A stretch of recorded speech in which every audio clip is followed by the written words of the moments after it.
What's up, guys? My name's Justin, and thank you for tuning in to the Thriving Coach Podcast. And I'm Zane.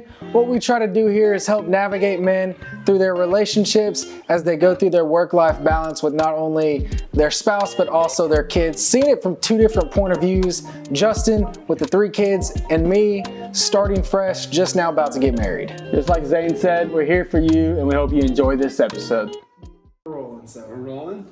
Okay. Yeah, we've been talking about the dress right now. I just want to give representation to what an office guy looks like and what someone that's actually out on the field, actually putting time in, looks like. It just has to dress, make sure that we don't ruin those pretty pants, those nice little shoes. If you want real pants, go to Built. Dude, I bought some Built pants and they're too tight. Yeah, you have to lose some weight to wear them. No, they fit I me. don't lose weight to fit in mine. No, they fit me, like my waist. Yeah. But like, you can see my underwear line. You have to buy them a size up. Well, it has, it's not even that. It's got skinny, standard, and loose. I should have bought the loose. Oh, which one did you buy? You didn't buy the everyday? I don't know. I just bought the standard. It was the everyday. Yeah, I walked into the office and I said, guys, be honest, do I look dumb? And they just started dying laughing. They thought I bought skinny jeans. It wasn't skinny jeans, though. It was like all the way my calves were tight. That's what they used to tell me until I lost weight. But yeah, you had to buy a size up or like the loose fit. Yeah. But it's the best pants I've ever bought. They're comfortable. They look nice. But yeah, so we're actually going to have a new dress code policy for the podcast too. Okay. We'll see how well I follow that. No, for real. I just never changed until I got home from work, so Yeah, now I just rolled into it. I don't know if you can smell me. I just got done with jiu-jitsu, so I'm a little sweaty. Kind of stink a little bit. Change shirts. Is your shoulder feeling better? No. That's good. Yeah. All right. Well, that was Zane. You got all that off his chest.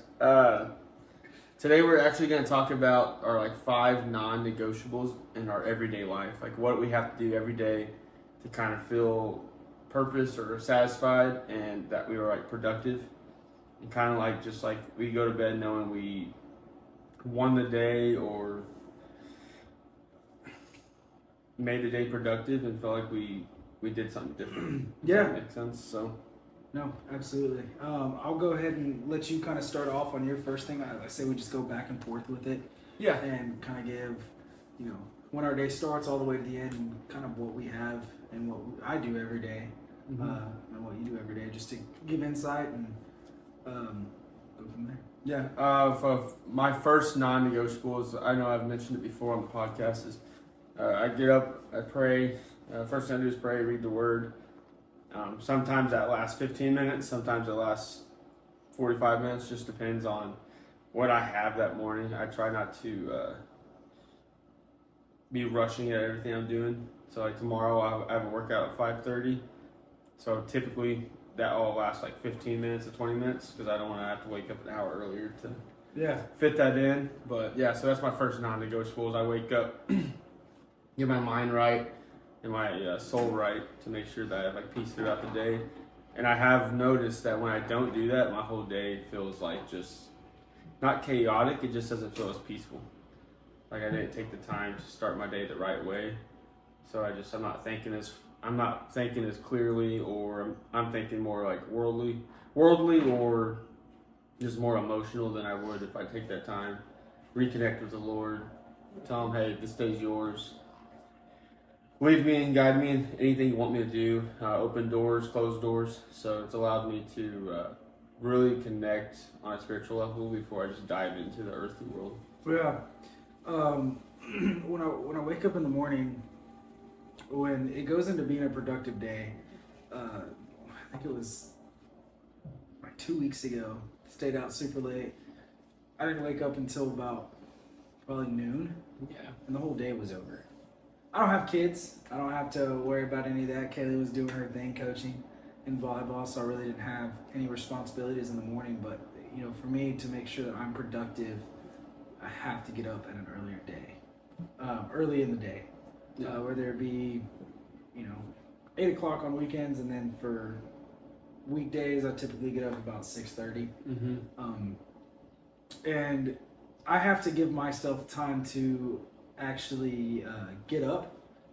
So Kaylee does the same thing. She has an alarm. She wakes up and then she just sits there for a minute just to kind of gather your thoughts in the morning, kind of see what you have going on for the day. Because my schedules are typically already made out the night before. I kind of know what the beginning of my day is going to be like. So it's waking up in the morning, having 10, 15 minutes to where I can just lay in bed, not really worry about anything, and not getting on my phone. I don't get on my phone in the morning for the first hour until I leave. And that's when I set my maps. Ooh. That's when I set my maps. So waking up early and staying off my phone within the first hour of typically waking up. That's cool. Whenever you do wake up and you don't have your phone for an hour, what do you typically do? For me, it's mostly about just getting ready. I definitely don't listen. I definitely don't do as much as far as like spiritual when in the morning, first thing in the morning. I typically do it in the car.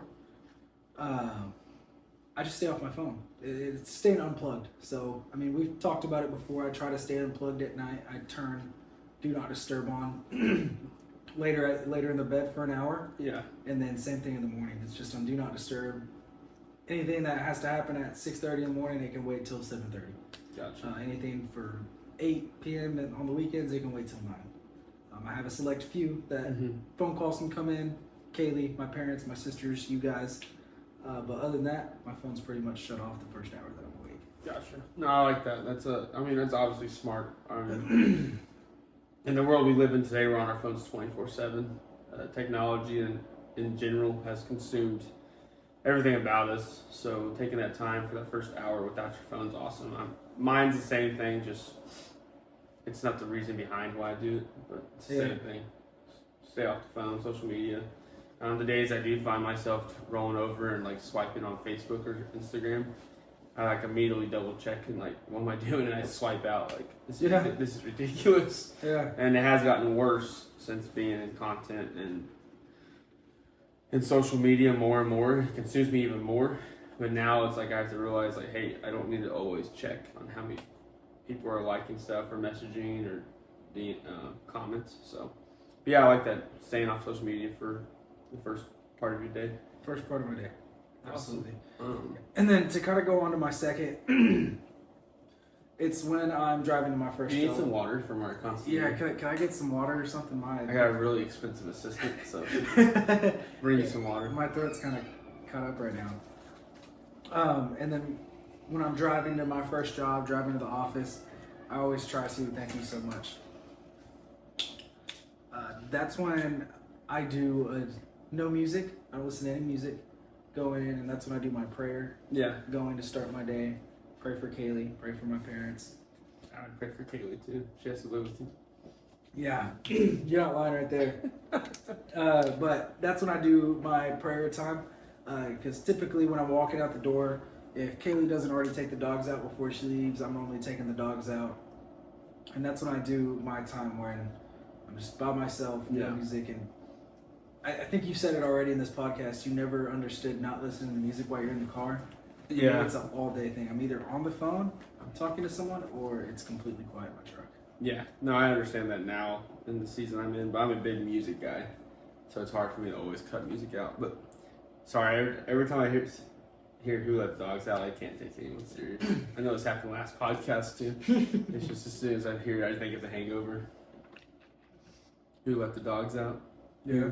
Who starts dancing? Yeah, I can't. It's my favorite music. So. But yeah, no, I agree with that. No music, getting your mind right, focusing on your day. My second non-negotiable is around probably, depending on my day, because I have meetings throughout the day. Like tomorrow, I think I have 7 meetings on my schedule. But I find time in between at least some of those meetings to go through what we have, I call as my yellow list. Okay. And it's all my top priorities for the quarter or the week or the month. And so they're categorized. And it's my yellow list, and my team and me sit down and go through our yellow list. I'll go through it first personally, and then the stuff that I need to really hit on, I'll sit down with them and discuss what we need to do to complete those action items or tasks. But I found out as I've gained more responsibility and my plate's gotten bigger that I have to do that daily or I will get behind. So I just tap in. I make myself sit down for like 20 minutes, even though I don't want to do it. Yeah. I sit down and go through my list. Have I done this? Ask the right questions. Make sure the team's doing the right things to get the ball moving. So Okay. that's my second non-negotiable. How do you come up with that yellow list? So we have these. We have weekly tactical meetings, what we call them at Milestone, and what trickles down from like basically our executive team has tacticals, to my director team, or director level with me and my level has tacticals. That we trickle it down through. The management has their tacticals. So basically, from my director tactical, we go through this whole meeting, and our executive assistant, she takes notes the whole time we're talking, meetings, and basically my boss, our CEO, will put action items on us. So like say we went to tackle, this week we need to figure out what our inventory needs to be for summer. Yeah. We'll talk about it as a team, tackle it, say, hey, this is what we need to do, and then he'll be like, Justin, you run with it. So then that goes on my yellow list. So then I either take on that task myself, or it's something on a different level, I'll coordinate with my team and have them do something. So like we all tackle it together, Yeah. but really I'm the one relaying the message, hey, this is what's important for the week. Here's what we need to do. Here's what we're going to plan. So then I have my own tactical and give my teammates or my team their yellow list. Okay. If that makes sense. And so that kind of goes into my third one that we were kind of saying, my non-negotiables. I'm not at the level of management, but I still delegate things that necessarily could be passed on to someone else. I think one of the biggest things that we have is our call center. I delegate with them for them to make the phone calls that I need to make throughout the day. Yeah. Because I'm driving or I'm up on a roof. And so those are some of my non-negotiables that I have that really help me be more productive by not having to take those phone calls. Mm-hmm. Or even my production team that we have, letting them deal with the things going on in the house, the ones that I have. Which, if I'm right, you're not good at, because your previous job, you had to do all that, right? So you're used to, or you weren't good at when you first started at Firehouse. Because you used to take on the whole job. Yeah, so and that's been one of the biggest struggles with me, and I think we've kind of talked about it. I can't remember who you said this, but they said if they can do what you can do 80%, at 80%, then you're good.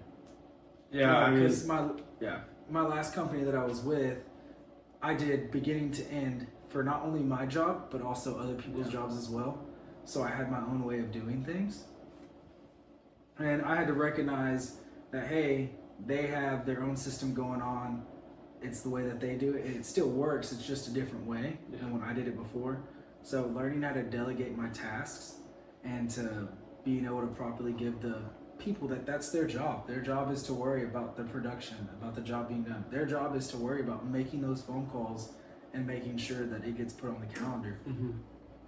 For me, really knowing how to delegate and being able to trust the people that are on my team, which I think the owner, the Firehouse Mark, he's done a really good job putting a team that works together and can be successful. Yeah. No, that's a huge thing, is building a team around what you have and maximizing their strengths. It's a really good role to learn as a leader. You know, who on your team's good at what. Some people, the better they are, or the more hungry they are, they want more tasks and they actually start performing better. Because they build momentum and they keep rolling with it. Like one of my best team members, the more I give him, the better he is. Yeah. Because he just builds off of it. More momentum, more tasks, more power, really. And he loves it. He thrives through it. So. Yeah, and that's what with mine. Yeah, I think like I said, the hardest thing for me was being able to actually trust and let those people, and trust that the head Mark put the right people in that position, which he's done a wonderful job for. And I tell people all the time when they come on, because they say, "Hey, you worked with the other roofing company. What was it like?" It's a breath of fresh air, to be honest. Yeah. And that's something that I've really felt coming to this job, being able to delegate things and know that they're going to get done. It's been one of the best things that I could say that has helped me grow as a person, not only for Kaylee, not only professionally, but for me as a person to be able to grow. Yeah. No, I love that. Awesome. Well, my third one for the day or for my everyday task would be I try to every day, midday, but sometimes being in the service industry or any business world, your day doesn't always go as planned. Sure. But I try to always check in with my team at least once a day. Even if it's I walk in, but hey, Big Mac or Anthony, Hugo, are y'all good? Like anything you need from me, even if it's that quick. I just want them to always know, like, hey, I might seem like I'm just moving and blowing and going, but I still do care about y'all and want y'all to know, like, I'm in the playing field with y'all. Like, if you need me, tell me. I'll stop whatever I'm doing, take care of it, help you. So I make that as a point, especially as I've started leading more people. It's gotten harder, but I try to at least come around once a day, especially to like my direct reports, and ask them like, hey, anything I can do for you? How's your day going? Any red flags? So that's my third non-negotiable is check in with your team. Don't get so caught up in the everyday priorities or directives. And don't forget about the people who are actually on the front line with you, battling with you, your direct team. Because those are guys that, at the end of the day, those are the guys you have to protect more than anyone. Yeah. People that report to you. You want to make sure that they're driving on all cylinders, and they know they know they have your support. So yeah. No, absolutely. How do you, as you've kind of moved on to this new role, you said it's harder. What changes have you tried to make or implement to be able to make sure that you're still being the same supportive leader that you need to be versus when you had a small group versus a big? Because it changes, right? You can't have the same type of mindset. You can't have the same style of things when it goes from 10 people to 100 people or whatever your number is. Yeah, no, that's a great question. And to be honest with you, the biggest change I had to make was the time, not really the time I spent with them, but the time I set aside for it. So like used to, if I had, at the time I had 4 people report to me, like direct reports. We have times that trickle down. But my direct reports, I could spend 30 minutes with them, or I could I wouldn't have to plan out my day when to check with them. So now I actually have like a schedule that I don't think I've ever showed anyone, but it literally has their names. And I have like dedicated times where I try to check in with them. Used to it was just sporadic, randomly. Yeah. But now that I have more people, I have to actually like think about it. So I actually try to set aside time to call them. That was the biggest difference. Okay. And one of the hardest parts is half the people that report to me are in Garland, and the other half are in our other locations. So you definitely have to make a point. You'll forget about them. Yeah. Like, it's hard. Like, I don't want to, but when you get got in meetings and going and with family, or if I'm on the road, like you forget real quick. So. Okay. And then just to kind of piggyback off that, not really piggyback off that, but my fourth non-negotiable is making sure that I do something active during my day. I always felt like when you just don't do anything, you're lazy all day, you just wake up the next day and you're like, man, did I just feel different? No, I understand what you're saying. I cleaned my truck yesterday because I felt like I did nothing productive. Yeah. And so right now I'm kind of in this space where I'm going to the gym, or I'm doing jiu-jitsu, or I can do, if I have enough time, I'll do both. Today, just ended up going to jiu-jitsu, starting that, Steve. But making sure to be not only productive with my mind throughout the day, but also my physical body. Make sure that I can stay stretching, stay working out, stay doing something active, so I can feel a lot better throughout the time. No, I love that. And that kind of goes into my fourth one, is my active or just like spending time with the family kind of goes hand in hand. I either want to do one or the other. I either want to work out myself and hang out with the family. But if I can't fit in the workout time, I want to like take Jet to the park or play with him, or Kinsey or Oakley. so I kind of substitute that as my activity. Yeah. So as long as I'm doing one or the other, I'm happy with it. I know I can't always fit in a workout, or I can't always fit in me taking Jet to the park, but I can work out some days and then play with Jet like in the living room or something. So I try to go hand in hand with that.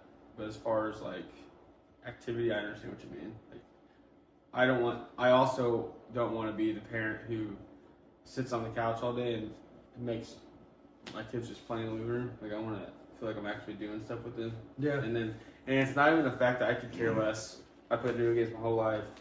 Me and my dad played Madden. It's not the fact that I don't want to raise lazy kids, because at the end of the day, if you don't put them to work, by the time they're 14, they're going to be lazy. That's the God honest truth. I had many conversations this week about that. If you don't put your kids by the time they're 14, if they don't work, at least in summer, they're not going to have good work ethics.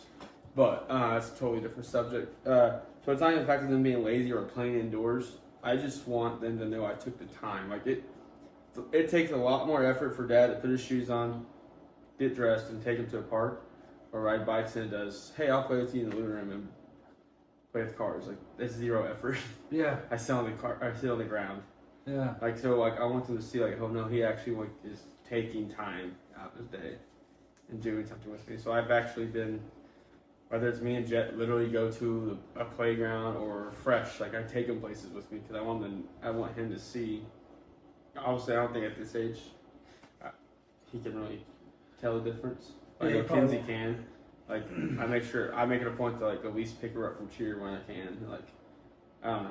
Just, I don't want them to think that I'm, like, taking the easy way out of parenting. Does that make sense? No, I understand that. And that kind of does go with my fifth non-negotiable is, you know, I don't have kids yet. I don't have to worry about playing with them. But with Kaylee, and we kind of had this conversation the other day. She said, I feel like it's an everyday thing. This is like a normal question. I always ask her, hey, how was your day? Mm-hmm. Are our conversations always super long? No. There's some days that I don't get home till 11. She doesn't get home till 10 o'clock. And that happens about maybe 2 times a week with us. And so there's moments in time that I know we can't maybe talk to each other throughout the entire day. We both have things that we're doing. But to always ask her, hey, how was your day? Yeah. Just to see where she's at mentally, to see if there's anything I can help her with. And I think, kind of rambling off, us as men, we've said this before, we try to fix things all the time, and learning to say, hey, how was your day? It's really helped me just listen. Yeah. And so I could see where I'm needed for her on that time, just to listen to her and comfort her when she's had her bad days, and celebrate her when she's had her good days. Mm-hmm. And that's just a little bonus tip. We make sure to celebrate the small things. Like with her, she was coaching today at the tournament. Her team got 5th place out of, I think, like 40 teams. Yeah. So that was big. We celebrated it. We were both happy together. I never thought I'd get that invested into volleyball for her team, but I was in there, and I was sitting there yelling on the sidelines and happy when they were doing stuff, jumping up That's awesome. when they won their game. But just asking her how her day was, checking in on her all the time. That's awesome. Yeah, I agree. I mean, obviously that's not, I didn't list that as like my top 5 non-negotiables, but I feel like for me, we've been married almost 5 years now. It's kind of like a no-brainer. Like, I need to spend time with my wife when I get home. So I don't even like, that's not like something I wake up like, I need to make sure I do this today, if that makes sense. My 5th one is actually, it's really just Shots. making sure that it's hard to say, making sure that I develop myself personally or professionally at least once a day. Whether it's me reading or watching a podcast, listening to a podcast, whether it's me reading a book for 20 minutes at night, whether it's me working on one of my businesses at night, like doing something that's moving me or my family forward. So I just want to make sure that if it's 30 minutes while Camry's in the shower, that I work on my business or look at our P&L for my companies, stuff like that. I want to make sure I'm not just sitting back and relaxing when I could do at least 2% more than I did yesterday. Yeah. So I always want to be moving forward. Like today, I took Jet to the park. We played. I got back. I worked like 35 minutes on my tool business, and then I shut it down. Started getting ready for the podcast. So I just want to always make sure I'm not getting complacent. Yeah, because at Milestone, I'm working really hard. I just want to be elite at everything I do. And if I have a business on the side that I don't focus on all day because I'm working on Milestone, if I don't come home and at least put 20 minutes into it, it just doesn't sit right with me. So absolutely, I just want to do something personally or professionally, developing myself or my family. And I think if you slowly implement that every day, your 6 months, you're gonna be way further than you were 6 months ago. And I've noticed it because I put even more pressure. I'm 2024. I've actually focused on that a lot more. Used to, I'd come home and there'd be days where I didn't do anything productive when it came to either the business or me personally. And I've noticed just in the past, we're 4 months in now, 3 months in, almost 4. I've grown tremendously, a tremendous amount personally and professionally. So, and I haven't, it's not like I've poured hours into it. It's like literally 30 minutes an hour a day. I just spend time on me personally and professionally. So, yeah, that's good. And, not everyone's going to be able to put all their time into one thing, but putting a little bit every day into something that's going to end up catching ground. And especially when it's not even your main source of income or anything. So you don't need to spend 8 hours a day on it. On the weekends, I work a little bit more on it, but I did find myself there for a little bit working a lot on it, and all it did was cause me to spin. I wasn't getting any ground. I was just overworking it and then over-exhausting myself. So definitely found more peace in it, and it's moving well. The whole coaching thing's kind of changed perspectives, but I think I'm just going to focus more on the podcast and grow this and our brand, and everything else will follow. So I want to see what y'all have. We listed 5. What are 3 non-negotiables that y'all have throughout the day that y'all have to complete? I'd love to see y'all put them in the comments. This whole thing about Thrive Coaching, it's about helping people, helping me and Justin through our lives, helping other people. You may type something that someone sees and be like, man, that's something I should really implement and add into my life to make it non-negotiable. I agree. I want to help everybody out we can. And if you find this information good, go ahead and give us a follow, and hit that subscribe button here at the bottom. We truly appreciate it. We're on our road to 1 million, so we need your help. But that's all I got today. We thank you for listening, watching, and we hope you thrive in everything you do. Peace.